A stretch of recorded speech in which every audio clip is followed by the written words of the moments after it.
All right, what is up, YouTube? So today is shoulder day, and I'm heading over to Powerhouse now to go train. This is my first time actually training shoulders at Powerhouse, so I'm pretty excited to see the different types of machines that they do have. I have done a little bit of like side delts for shoulders, like on a chest day, and a little bit of rear delts here and there on like a back day, but I've never like gone to Powerhouse and totally 100% targeted shoulders, so that should be a fun switch up for today. Usually Planet Fitness is my gym of choice for shoulders, but when I do train any other body part at Powerhouse, I do like to take a little look to kind of see what kind of equipment they have. And I know they have a variety of shoulder press machines, so we might see a couple of them in the rotation for today. I like to start off my shoulder days with a bit of rotator cuff warm-ups. I feel like a lot could go wrong if you just jump right into a shoulder press without warming up your rotator cuffs. So I'm going to probably spend about 10 minutes over there, really getting everything nice and warm. And then after some rotator cuff work is done and a little bit of forearms, I'm probably going to jump into the first work set of the day, which is most likely going to be a shoulder press. Even though a shoulder press is only targeting your front delts, I really like to start with them because even though it's not targeting the side or rear delts, just pressing some heavier weight gets that shoulder nice and like primed, and every other side raise movement or rear delt movement feels really, really nice. So that's basically my mindset in terms of pressing first. Typically when I train arms, I'll do all of triceps first and then all of biceps. But with shoulders, I like to do front delt, side delt, rear delt, and then kind of have a pattern going. So once I hit all three of them once, then I'll start back at the front delt and then go to the side and then finish off with the rear again. So that's basically the game plan. For side raises, I like to just do a variety of cables and dumbbells. If whatever honestly feels good in the moment, that's what I really like to stick with. And for rear delts, I like to do a pretty even mush of face pulls or rear delt rows as well as rear delt flies. And I'm thinking I might start to do a bit of traps at the very end. I might just do some barbell shrugs. And I know Powerhouse does have a shrug machine, so I'm probably going to do some of that as well. But I got to start drinking this pre-workout. I'm about 5 minutes away and I still haven't even, that was the first sip right there. And typically I like to have my pre-workout already consumed 100% at this point.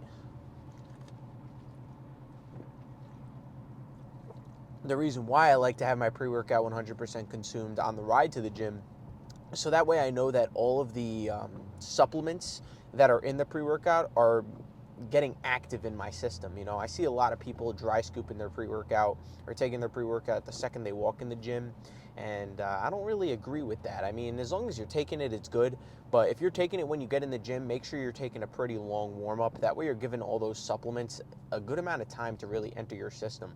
You know, it doesn't happen instantly where it's like right in your system, so you got to give it about maybe 20 to 30 minutes sometimes. But I'm running a little late today, so that's why I'm drinking it now. And then after the workout, I'll probably finish off with about 10 minutes in the sauna.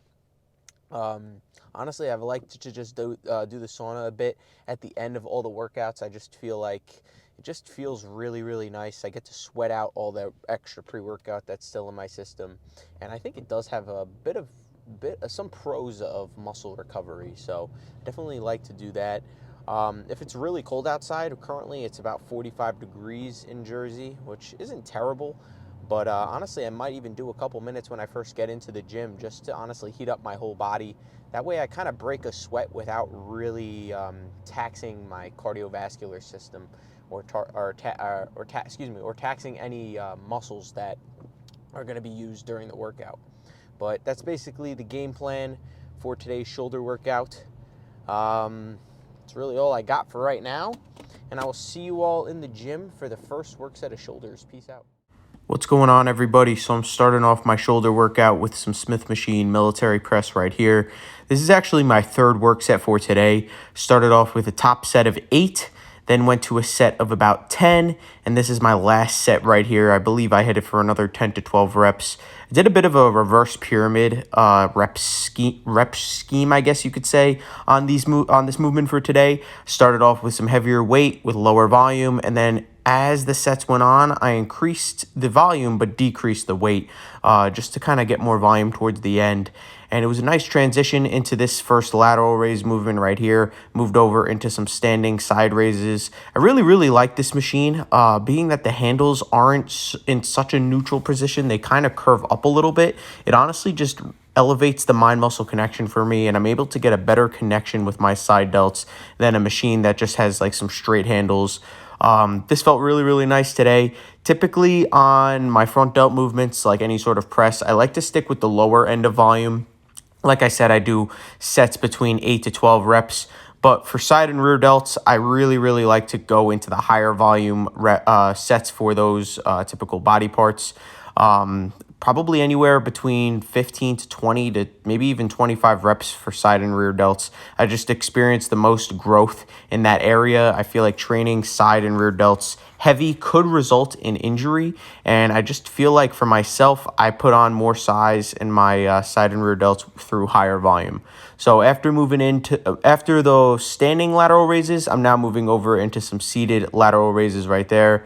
I did about 4 sets each. And now moving over into my first rear delt movement of the day. I'm just doing some reverse pec deck right here. Again, like I said about my side delt movements, I like to stick with higher volume on my rear delt movements as well. I believe I got this for a set of 15 to 20. It felt really nice today. I'm getting a really good squeeze at the back, and then I'm able to come forward, really control that eccentric, and just keep constant tension on the rear delts the entire time. I feel like if I were to stop the reps too much at that starting position, I would lose my pump. And I feel like that's what I see a lot of people doing sometimes, where they hit the concentric motion, but then wait a little bit before they start the next rep. And to honestly, in a bodybuilding context, your main priority is to really pump up that muscle. And the only way to pump it up is by applying more and more blood to that muscle. So after the rear delts on the pec deck, I'm moving over now again to another front delt movement where I'm just doing some dumbbell front raises right here. After this workout, I did some dumbbell side raises and then some dumbbell rear delt flies. And then I finished off with some barbell shrugs. And unfortunately, my phone died after this set, so I wasn't able to get any of that footage. But I will be sure to show you next time. Peace out.